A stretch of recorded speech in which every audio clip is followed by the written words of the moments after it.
Hello, this is Memphis Communiversity. Today we are going to be practicing an AP Calculus free response question, and now we are doing a table free response question. So if you haven't watched our channel before, basically what we've done is we've created videos from difficulty 1 all the way up through difficulty 10, where we review sort of the questions that they like to ask in a certain free response question topic. So example, table free response questions, they appear on most exams, perhaps every single exam, and we'll be doing the standard stuff here.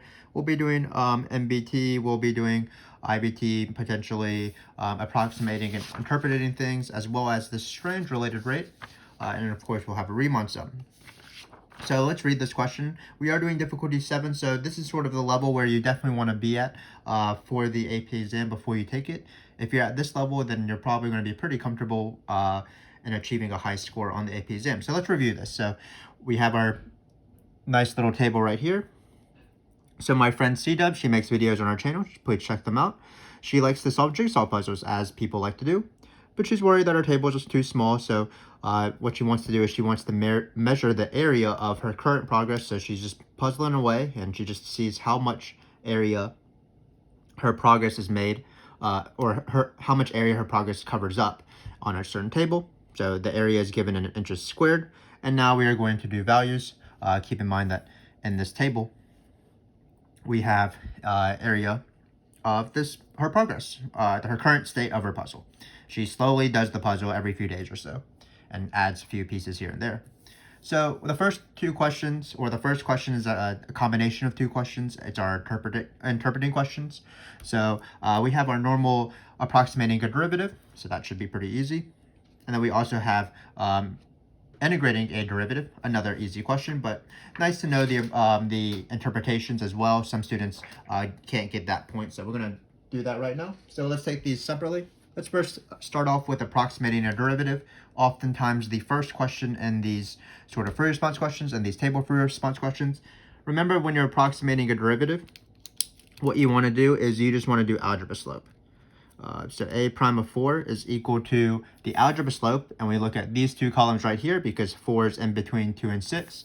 So it's just going to be a of 6 minus a of 2 over 6 minus 2 right here. So it's going to be 20 minus 10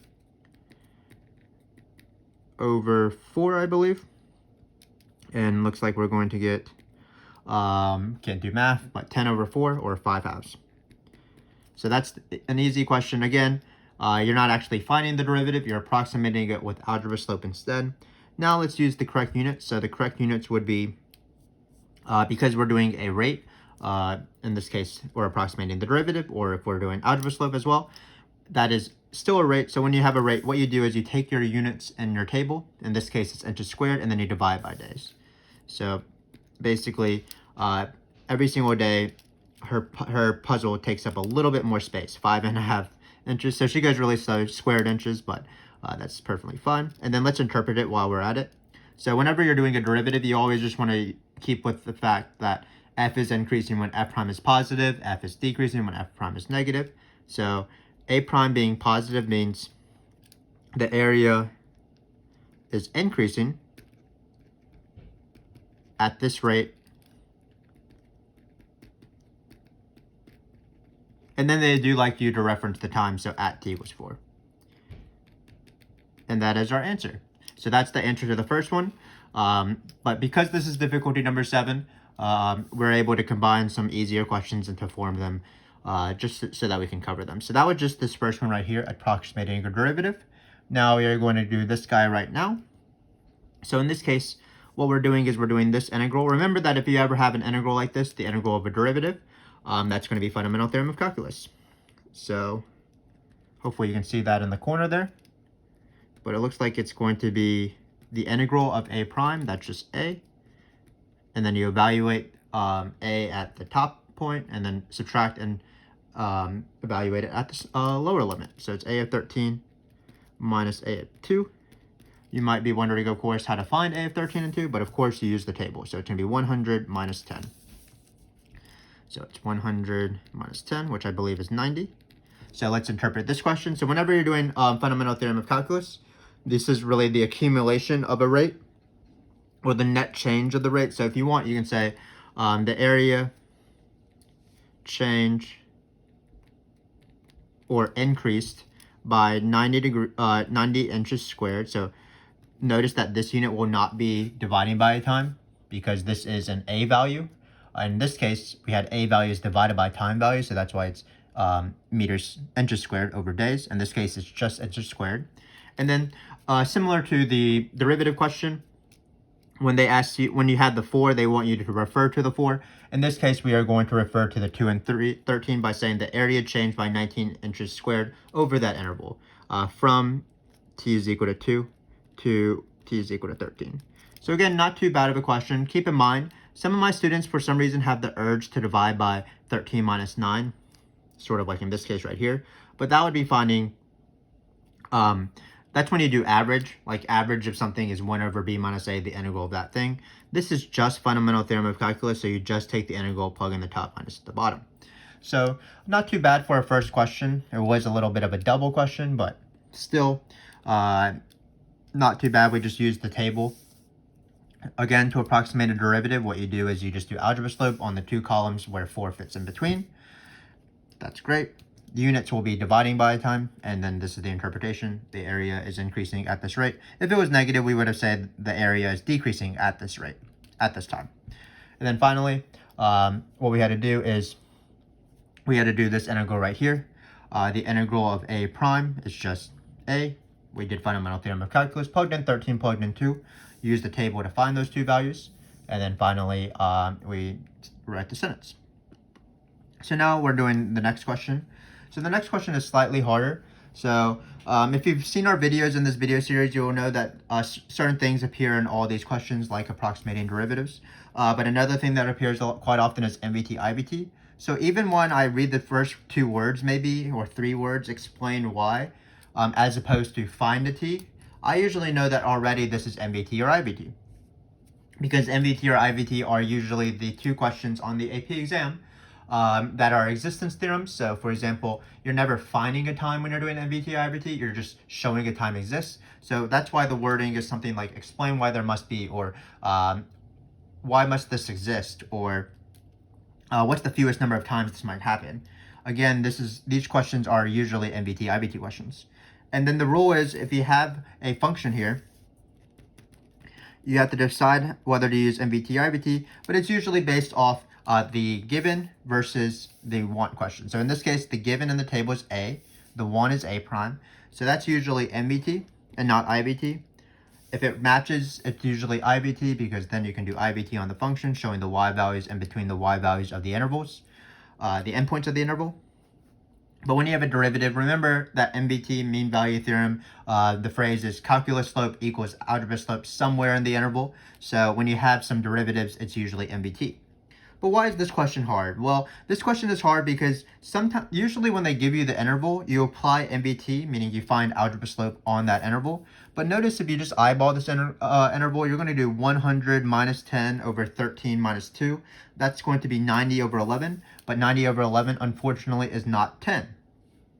So this is one of those trickier questions where you're not actually going to do the endpoints. Even if MVT didn't work on the endpoints, sort of the given interval that they want, 2 and 13, we can actually choose any 2 pair of columns so that we can get a slope of 10. So in this case, what you have to do is you just have to eyeball which value in the table, or which 2 pairs of columns give you slope 10. And if you notice, it's going to be these 2 right here, because it's 90 minus 50 is 40 minus over 11 minus 7. And again, that's why this question is a little bit trickier, because you have to eyeball and look for different slopes. Like you're doing this slope, 10 over 4 doesn't work, 30 over 1 doesn't work. Oh, here's the one that works, 40 over 4. And then it would be, if it were really tricky, then they would have non-adjacent columns, but that's even too tricky. So again, you do have to sort of eyeball these slopes.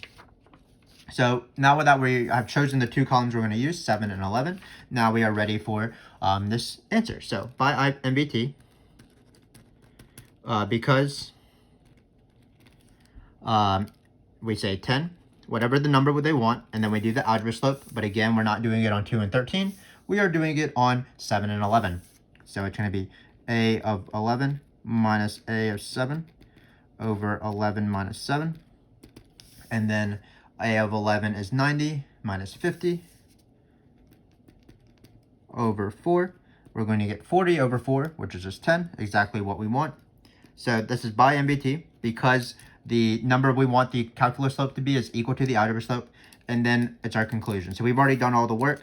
So we say by MBT because of this, and I like to just restate their question into a statement. So there must be a time t where t is in between this interval such that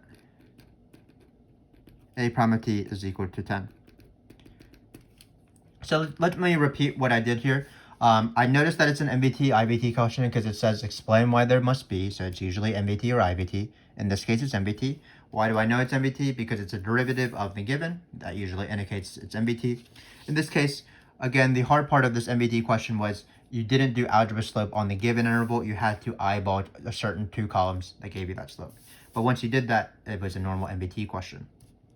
So let's move on.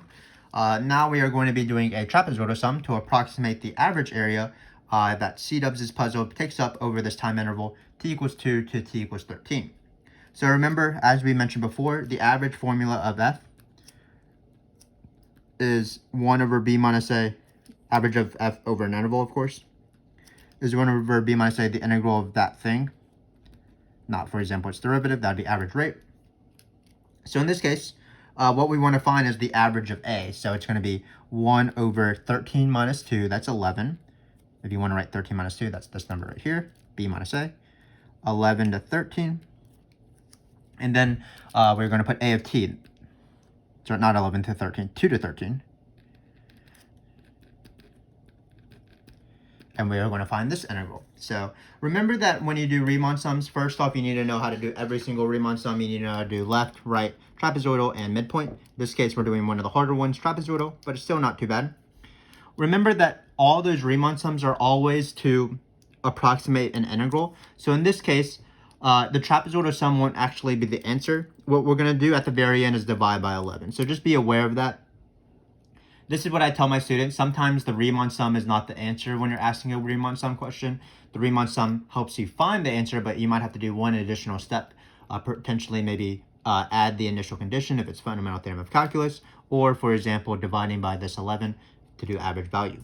So what we're going to do is we're going to write 1 over 11, and then we are going to write big brackets, and we're going to find the trapezoidal sum. So we do have to flip back and forth, I apologize, but let's take this first rectangle. So remember that it's always the difference of the x's times a certain y. So for example, this first is going to be 4 because that's going to be the base of our shape, our trapezoid or our rectangle. Left, we would choose this number to multiply. Right, we would choose this number. And then for trapezoidal, we'll do the average of these two. So it's going to be 4 times 10 plus 20 over 2. So it's going to be 4 times 10 plus 20 over 2. So let's do the next one. The next one is going to be again, it's always the difference in the top row, the t row or the x row. So it's going to be 7 minus 6 times the average of 20 plus 5 over 2. So it's going to be 1 times 20 plus 50 over 2. I don't know if I said 5 there, I meant 50. Again, a few more times, it's going to be always the difference in these. So it's 4 times 50 plus 90 over 2. And you can take the average as you're doing this, of course, but for now, I'm just going to sort of write them out. And then finally, it's going to be 2 times 90 plus 100 over 2. Again, difference in the t's times the average. If we were doing left, we would choose times 90. If we were doing right, we would do times 100. But if we always do 13 minus 11, any 3 of the cases. So in this case, it's going to be 2 times 90 plus 100 over 2. So unfortunately, this is non-calculator, but this shouldn't be too bad to do. So let's see. Let's remember the 1/11th because we have to eventually multiply by that. And then we'll just take each of these terms individually. So 4 and 2, they cancel out. So it's just be 2 times 30, that's going to be 60. And then here we have 70 over 2, so that's 35. Here we have 50 plus 90, that's 140. 140 times 2, I believe, because they're 4 and the 2 will cancel. So it's 140 times 2, that's 280. And then finally, we have these 2's cancel, so it's just going to be 100 plus 90, that's 190. Certainly no shame doing math on the side here, so let's just add them up. 280, 190, 60, and 35. Just do these calculations, obviously, on the side. Don't feel bad when you do them. I certainly do them. So 8 plus 9 is 17. 17 plus 3 is 20. 26. So it's 2, 6, 2, 4, 5. So it looks like our answer is 565. But remember that 565 is actually not the answer. Our answer is going to be 565 divided by 11. So again, a pretty normal question, a normal trapezoidal sum. But just keep in mind, we did one extra step. We did multiply by 1 over 11th because we're doing average. And the average value of f is 1 over b minus a, the integral of f. Also, they didn't ask for us for units, but because this is sort of a stress-free environment, let's practice units. The units of average of area is going to be an area, just like the average temperature is going to be a temperature. So in this case, what's the units going to be? It's going to be squared inches. So, for example, sometimes they ask you to explain the meaning of this integral right here, and what it would be is the average value of the average area from the time period t equals 2 to 13 is equal to 565 over 11 squared inches. So again, a pretty normal trapezoidal sum. Always want to know a few things. So I guess 3 main things. The first thing is you need to know how to do each of the Riemann sums. Left, right, trapezoidal, midpoint. The key there is the second thing. It's always the difference in the independent variable, either the t or the x row, because that'll be the base of the rectangle, times different y values to make your heights. And then the third thing is that sometimes the Riemann sum is not the answer, but you have to do one additional step. In this case, we divided by 11. So now we have this monstrosity of a question, but let me just read it to you. Sometimes in these free response questions, what they do is they have a related rate question. So here, we're dealing with a different function. We're no longer dealing with a of t. We are dealing with b of t now, or b of x. So the amount of area that the puzzle C-dubs is making, the amount of area that the puzzle takes up, can be multiplied by this function b of x. But keep in mind that b of x is not in terms of t's. It's actually this function right here. And what are you plugging in? You're plugging in the number of pieces that C-dubs has correctly placed in the puzzle. So when they asked when the area of the puzzle is 500 square inches, this might not be correct English, but when the area, maybe of, the puzzle is 500 square inches, the number of puzzle pieces that C-dubs is correctly placing is increasing at a rate of 10 pieces per day. So again, this is a related rate question. What is the rate of change of the area of the, basically the area of the puzzle at this time? So this is a related rate question. Remember that in related rate questions, remember that x is actually treated like a variable like y. What we're going to have to do is we are going to have to implicitly differentiate. So we have this function b of x.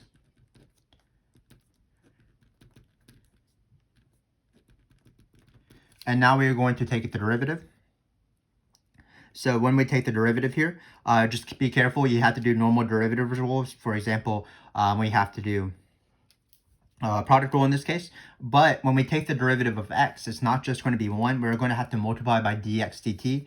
Because again, x is a function of t. So in related rate questions, remember you find your function and then you take every single derivative has to have that dx dt there, or dy dt, or dA dt, or dB dt, whatever it is, dz dt. Every single variable is in terms of t, not x. So you have to do related rates. So in this case, for example, when you take this derivative, and this is obviously the hardest part, the derivative will be keep the same, so we're doing product rule. And then again, the derivative of x plus t is dx dt. And then finally, we're going to add, we're going to now take the derivative of this guy, which again is not just 1, it's dx dt. And then we have x plus 10. So now we are ready to go for the question. So remember that, again, this was the key step in related rates, taking the derivative correctly. The key step, remembering that it's implicit differentiation. Now, in related rates, the third step, after you find the function and take the derivative, that step is to plug in everything and try to find your answer. So this is going to be a rate. So this is why they tell me that the rate is 10, because you need to plug in something for dx dt. So if you didn't have dx dt, there would be nothing to plug 10 in. And that's why you know, oh, this is a little hint. I do need to plug in something for dx dt. So that's going to be 10. And then it looks like I need to find something for x, because I don't want to plug in anything for this, because this is going to be my answer, the rate of change of the area of the puzzle. So I'm actually almost done. I just need to find this x, but it doesn't look like they gave me x. They do give me this number 500, but notice 500 is not the x, which is the number of pieces that C-dubs has placed correctly. Area is 500. So this is one of those things that happens in the third step, oftentimes in related rate questions. If you want to check out a video on related rates, we have those on our channel. But basically what happens when you start plugging in variables, you're going along, you're plugging in variables, you're trying to be careful with positive and negative things and things like that. And usually you have one less variable to plug in for, but it's not given. But what you can do is you can use the original.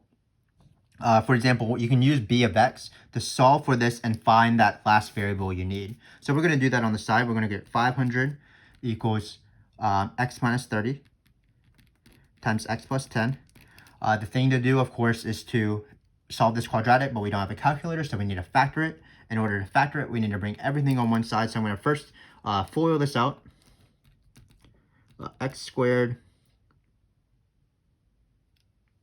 minus 20x minus 30x plus 10x minus 300. Then we are going to go 0, x squared minus 20x. We're going to subtract the 500 over. That's going to be minus 800. And now we are hopefully ready to factor. Looks like it's going to be x minus, I believe, 40 times x plus 20.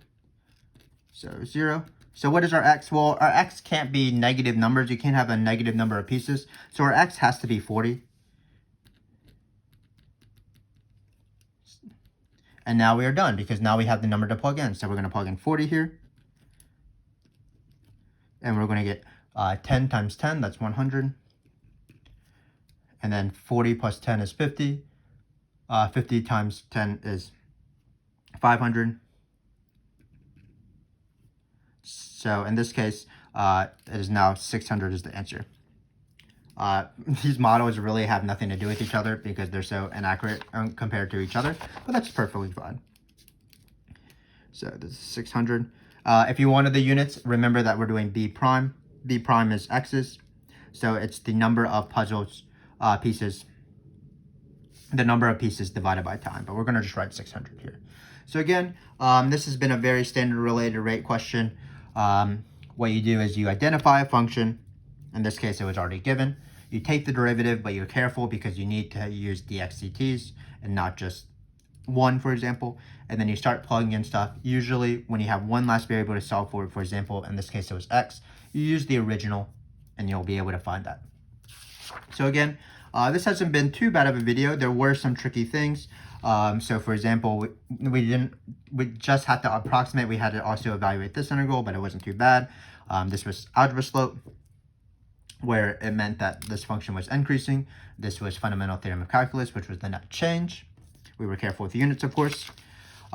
This question right here was not your standard MBT IBT question, but it was sort of a tweak where we had to choose columns as opposed to use the givens, but it was still MBT. We still did algebra slope, and we chose these two columns because it gave us the right slope of 10. Then we did a normal trapezoidal sum. Always the difference in the x's times the average of the heights of the trapezoid, meaning it's the times the average of the y values of the endpoints of every interval times the length of the interval, so that's the difference. And then of course we remember that sometimes the Riemann sum is not the answer. We do have to divide by the number. Finally, we had our related rate where we had to be careful with taking derivative of x's and product rule. And then we had one thing to solve for, so we didn't need to find x because it was not given, but we were able to use the original. So again, not too bad of a video.